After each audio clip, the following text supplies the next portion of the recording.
Galaxy News र छोटो break पछि यहाँलाई पुनः स्वागत छ Galaxy This Morning Live मा। अघि न्यूजमा जानुभन्दा अगाडि हामीले आजका पाहुनाको बारेमा छोटकरीमा यहाँलाई भनेका थियौं। एकदमै भनेका थियौं र आज हाम्रो पाहुना हाम्रो सामु आइसक्नु भएको छ। आजको विशेष पाहुनाको बारेमा हामीले भन्नुभन्दा पनि हामीले सानो भिडियो इन्ट्रोडक्सन भिडियो तयार पारेको छ, त्यो एकचोटी हेरौं। डीन आर थम्सन नेपालका लागि संयुक्त राज्य अमेरिकाका राजदूत हुनुहुन्छ।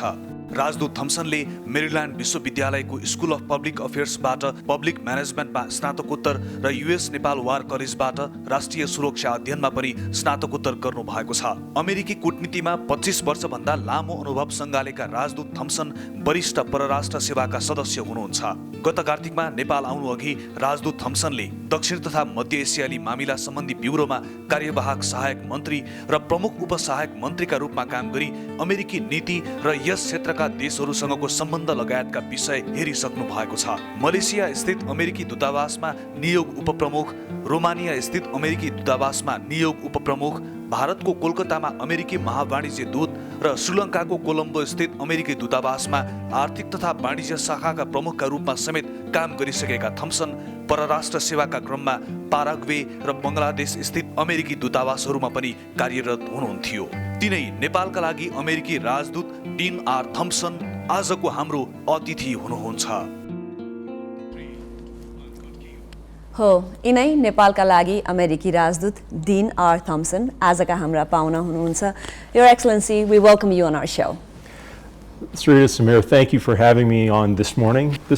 It's great to be here. Once again, it's amazing to have you on show, and I hear that it's the first morning show that you have joined in Nepal. First morning show. I hope it'll be one of many conversations we'll get to have. We love sharing the story of what we're doing here in Nepal with your viewers and all Nepalis we can reach. Absolutely. Let's get the conversation started then. Please. Now, you've been here for now almost 3 months now, complete, I think. It'll be 3 months this week, and it's been a wonderful introduction. We've had a chance to travel some. We've had a chance to get around a wide swath of Kathmandu Valley. We've had a wonderful introduction. It's a beautiful country, which everyone who lives here knows, and I think most Americans associate, the physical beauty of Nepal with the region. But when you really get to dig in, meet Nepalis, talk about a lot of the great work that's going on here, it's been really exciting, and it's at a very consequential time for both of our countries. So I'm really pleased to be here. Absolutely. Thank you. It's just the beginning of your tenure. I mean, you still have a lot of time to get to know Nepal and Nepali. But during these 3 months, and recently you have visited a few places, what is it that strikes out about Nepal and Nepali? Something that you remember?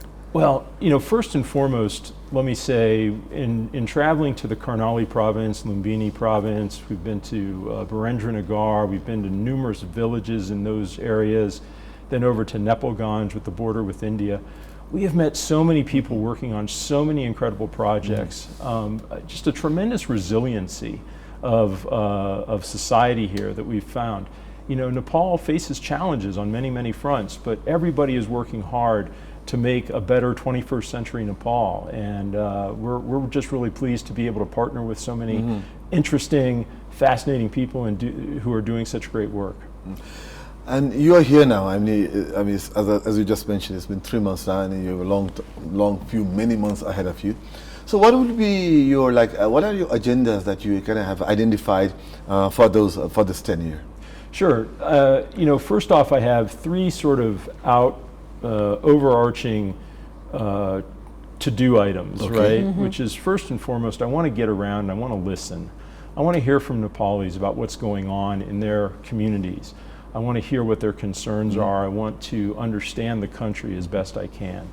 And this is critically important, because the other thing I need to do is opportunities like this, to come and talk about what the United States is trying to do in Nepal and how our partnership is moving the ball forward for both of our great countries. And then finally, there's a lot of actions that need to be taken in my role as ambassador. We're doing so many interesting things right now. The MCC project is at a very important phase.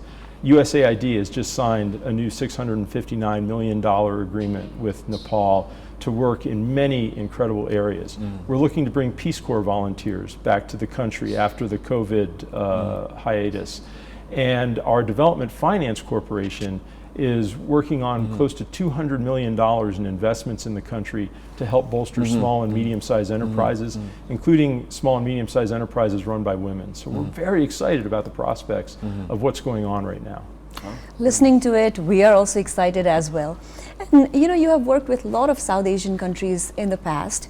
When you look at Nepal, we consider ourselves as a developing country. How do you see Nepal, and what are the chances of our growth in the days to come with the hard-hit economy, COVID, and earthquake being our friend lately? Look, I think all the countries of the world are really facing a tough economic situation right now. Some of that is brought on by external events. We all know about the challenges in Europe right now, and Russia's invasion of Ukraine, what that's done to world agricultural markets, supply chains, everything else. We're all coming out of COVID. None of these things have been beneficial for the economies. But again, getting back to that question of resilience, we're very focused right now on trying to figure out where can we make a difference in helping Nepal and Nepalis move forward. And so, you know, we feel strongly focusing on economic growth activities, focusing on projects and programs that will bring good, solid jobs to Nepal. Nepal sends a lot of its talent overseas right now. By necessity, I'm sure, but we'd love to see more opportunities for young Nepalis here in Nepal, and we think there's exciting opportunities on many different fronts to do that. Like, you know, USAID has been a very good friend of Nepal. I mean, USAID, you know, supports over 60 years now. It's absolutely phenomenal. Yeah. So, it's already done a lot of good work. So, what are your thoughts on, you know, what more could be done in the different sectors, education, health, you know, infrastructure, besides MCC? Where would how do you align USAID support with the development support that US government is giving for Nepal in the coming days? It's a great question because we are doing so many different things in so many different areas. One of the challenges is definitely keeping things aligned and making sure we're being complementary, not redundant. We also work with a lot of our development partners to make sure that the work we all do is complementary to one another. Speaking about USAID in particular, of course you're very familiar with a lot of the historical great work that's gone on here in the areas of health, in the areas of nutrition, the areas of agriculture, and that work will continue. But we're also now expanding into focusing on things like climate change mitigation, especially for mountainous regions. We're looking at opportunities where we can work on economic growth activities, helping increase Nepal's competitiveness in the trade world, where they, we feel strongly that Nepal has a great opportunity to really build its investment and business climate in such a way that it can attract more foreign direct investment, it can attract more business to the country. And this, we think, will pay a lot of long-term dividends. You then combine that with the investments being made by DFC, with big infrastructure projects like what MCC is doing, as well as what other of Nepal's partner countries are doing. And we think that's a real catalyst for great change and great momentum moving forward. Usually I think it comes, I think every citizen of a country think it likewise. When we talk about aids or grants any country gives to any country, they think that it's not as beneficial to the country who is getting the grant. We have heard this in the past also. Is that true? Look, we try very hard to make sure that all of our activities are focused on either specific projects, specific communities, with very tangible outcomes tied to them. And so in a lot of my recent travels, I was so excited to see, for example, in Karnali province, a lot of the model farms that have been put together, or work we've been doing with community health workers to form groups of new mothers to help them adjust to this new phase of life that they're entering and provide good nutrition and good health care for their new children. I saw incredible work being done in agricultural development, putting new technologies into small plot farms to enable them to really expand their output and start to realize additional income from what used to be subsistence level farming. So All of those things I think are hugely beneficial.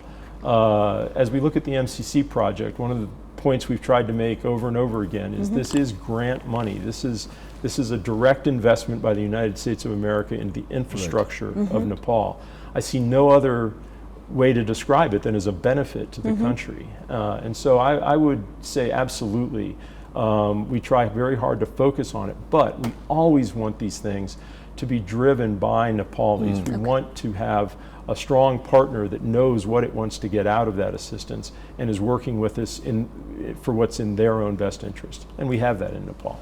And how's MCC coming along? I mean, where are we right now? Just so that audiences are more aware. You know, we're in a really important phase right now because we've of course come through the ratification process. Everybody is now moving forward towards implementation. We have a set phase called entry into force. That should happen this coming summer, and at that point, the clock starts ticking, 5 years to complete the whole project. So right now, the MCA, the Nepal government-led portion of the project, is engaged in all of the efforts that need to be finalized before you can get to entry into force. So they're securing the land rights, they're working on the procurement processes, all of those administrative type of tasks. But then once we're able to break ground, we're very excited because I think we're talking about projects that in their construction phase could lead to up to 10,000 jobs around the country. And sort of then in perpetuity, once they're completed, thousands of jobs will be provided as a result of that work. Okay. We're on process. Do you have any questions before we go to break? No, I think we should go to a break and then we will. So we'll just go to a small break, but हामीहरू अहिले छोटो एउटा ब्रेकमा जान्छौँ. ब्रेकपछि फेरि एम्बेसडरलाई सँग फिर्ता हामीहरू आउनेछौँ. अहिले छोटो ब्रेक.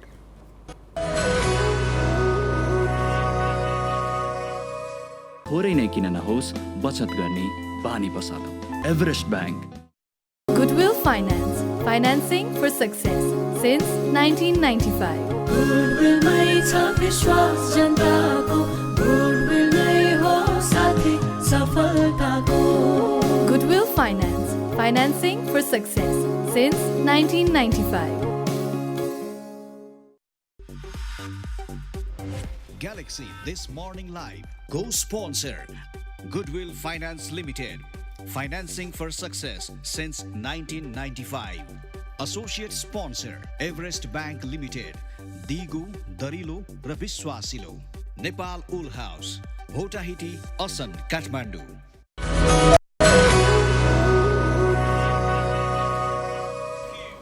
यो छोटो ब्रेक पछि पुनः स्वागत छ ग्यालेक्सी दिस मर्निङ लाइभमा र आज हामी नेपालका लागि अमेरिकी राजदूत डिन आर थम्सनसँग कुराकानीको क्रममा छौँ.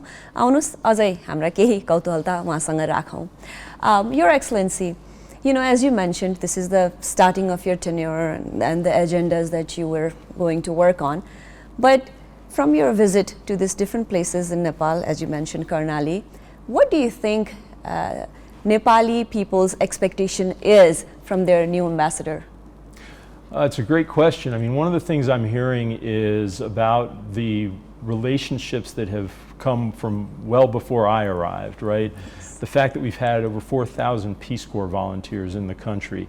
I meet so many Nepalis who tell me, oh, you know, my teacher from Iowa who was here back in 1977 and we're still in touch. And I love hearing these stories, right? Because this is about the people-to-people connections that have endured for so long.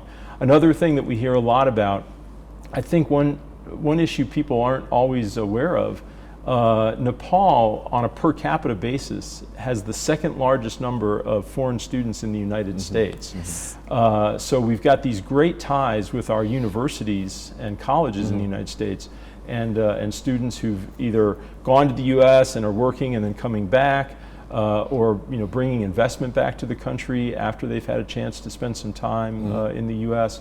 I love seeing how those ties develop, and we'd love to look for ways to develop them even further. The other thing that I've had a chance to do is work with the U.S. Embassy has a youth council, and we've had over 2,600 applicants for these 50 slots that we have each year for this. And they're working on really exciting projects like building democracy, fighting disinformation, helping people understand their rights, working with vulnerable communities to pursue their rights and ideas as they move forward. Working on climate change. These are young people in their 20s, early 30s who are just really ready to make a difference in Nepal, and we're so happy to be able to partner with them. So I hear about these things everywhere I go, and I just get more and more excited about the prospects of what we're going to be able to do together. Your Excellency, you mentioned climate change, and it's a big issue for Nepal because Nepal is one of the top-ranked countries which is going to have a negative impact of climate change. Yeah. How would the USA be able to support our initiatives to tackle climate change in the country? Well, I'm glad you asked about it, because just in the last 10 days or so, I had an opportunity to go up to the Everest region to see the Himalayas themselves. We saw your tweets. Oh, right. And I heard from pilots and other people who are spending a lot of time on the tourist industry up there, how the climate has changed the landscape, has changed the way things appear and look, and is going to make a difference to how those communities up there are able to continue to sustain themselves. So I think, as we look at it, we'll try to look at it from a very holistic standpoint. What is it Nepal is working on? What are they able to do? We've encouraged Nepal to be part of the Global Methane Pledge, to look at how they can be involved in many of the international organizations that are fighting climate change. And then specifically through USAID and other programs that we have here, we look at what are some of the mitigating things that we have to take into account. We understand we hope globally we're going to be able to make progress on things that keep temperatures down and keep climate change at bay. At the same time, we know the climate is changing. And so we need to help farmers. We need to help people in the tourism industry. We need to help people who are affected by this. I think we all saw a recent article that the Washington Post did about returning workers and some of the health effects that seem to be tied to the climate itself. So, I think there's a lot that we can do together. I think we need to keep working on it, and we need to really focus on the science and understand what is happening so that the steps we take will be beneficial to everyone. We did talk about this, but if I need to ask you something, not as ambassador to Nepal, but as a person, if Nepali citizens want to know their new ambassador of United States to Nepal, how would you describe him as a person? Well, okay, that's good. That's always going to be a hard question. How do you describe yourself? You'd be much better off asking my wife or my children probably what they think. Look, I feel like I'm someone who's pretty open to new relationships with people, to understanding and trying to better understand what they're about. I really care about the work that we do. I've been committed to diplomacy for 25 years.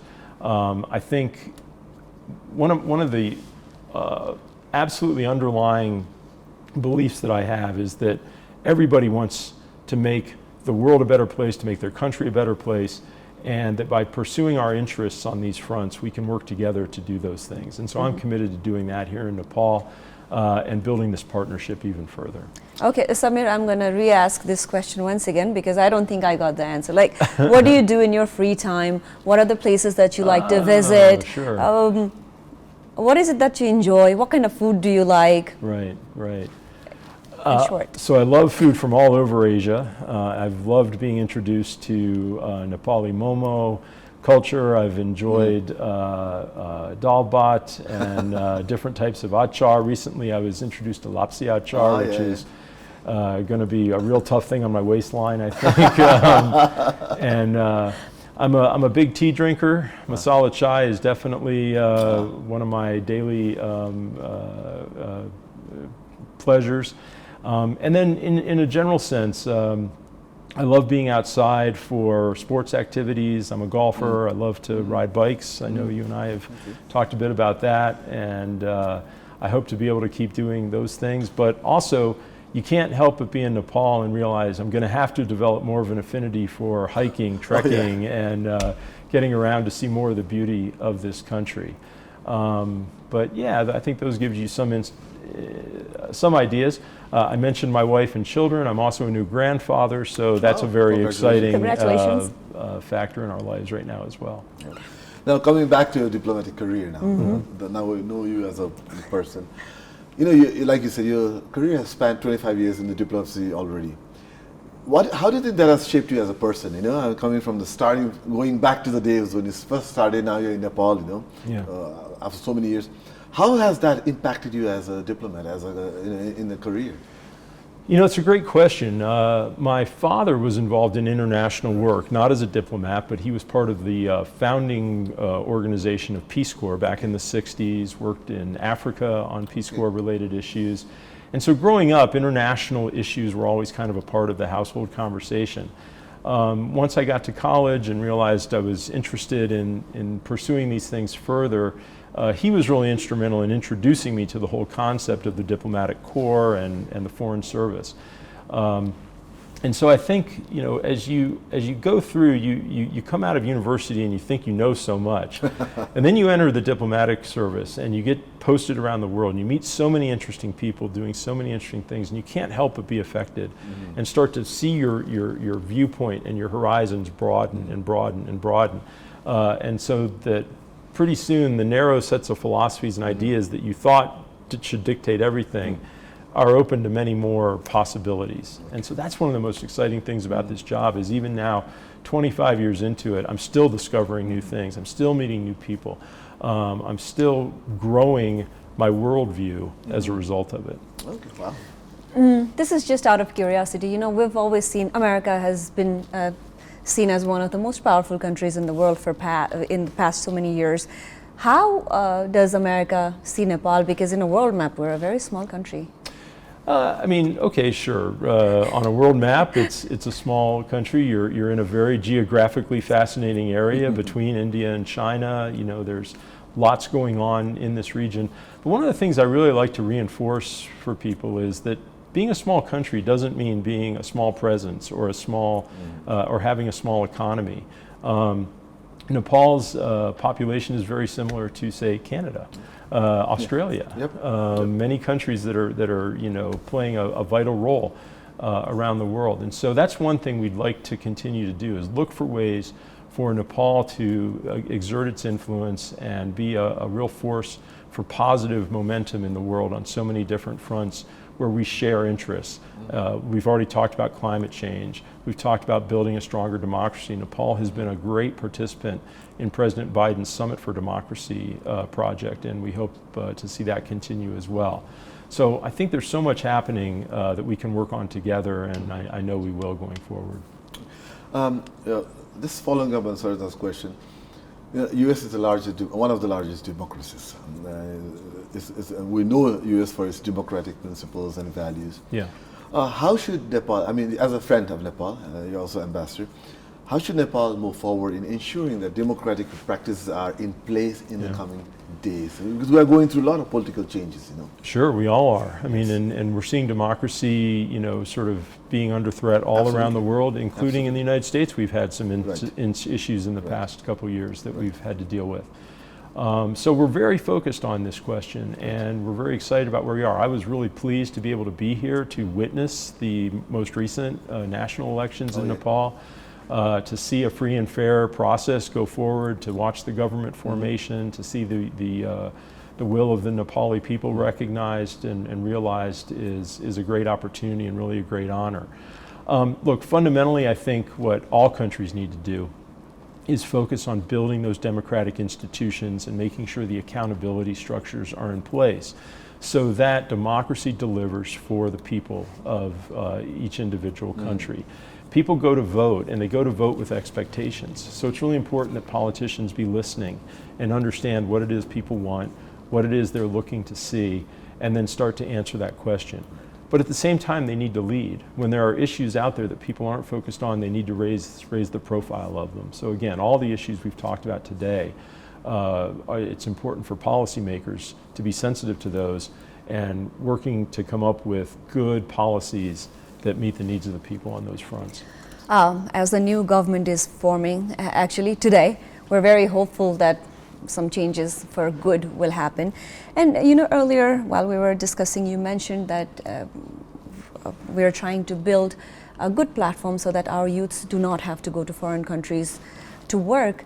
So if Nepal needs to focus on few things, let's say 5 things, what would be those 5 things that we could do good to build our economy, to keep our youth here, to have a good education system? What are the 5 things that we need to work on or focus on?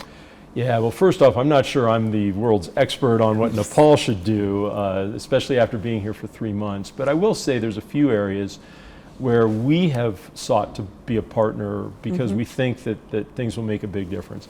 MCC is a perfect example of one of them, and that is infrastructure, right? Continuing to develop the transportation network, the electrical network here. Nepal has some real natural advantages in the tourism sector, in the renewable energy sector.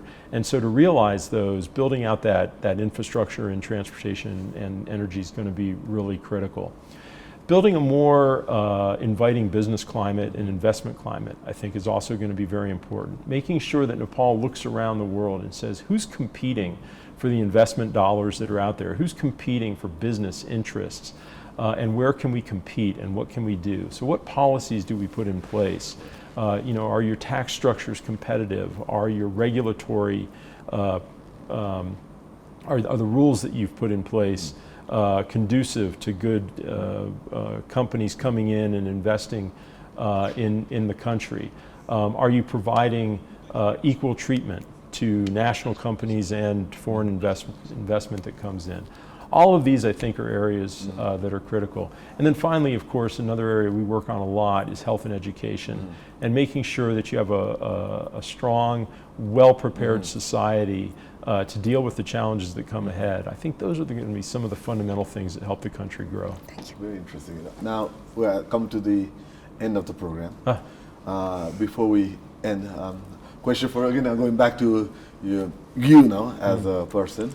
What are you going to do for the next rest of the tenure? What are the things you want to do in Nepal besides diplomacy, besides your job? What do you want to do? Outside of that, well, I spend a lot of time on the job, so I have to think about balancing it out. But no, certainly getting around as much as I can. I want to visit all the provinces. I want to make sure that I have had a full opportunity to really experience Nepal from sort of across the country, up and down, north to south, and see everything that this country has to offer.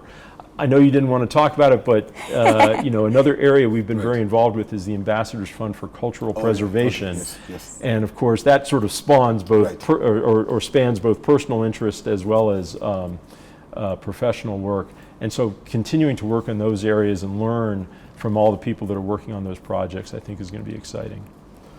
Anything else? No, Samir, I can see that you have that on our small token of love. It says, you're here, we're happy. You. Well, thank Nepalima you so तपाईँ much. आउनुभयो हामी दङ्ग पर्यो. That's what Sarita just said. Thank you for coming to our show. Thank you for having me. I hope we can do this again. Absolutely, we look forward to that. Definitely.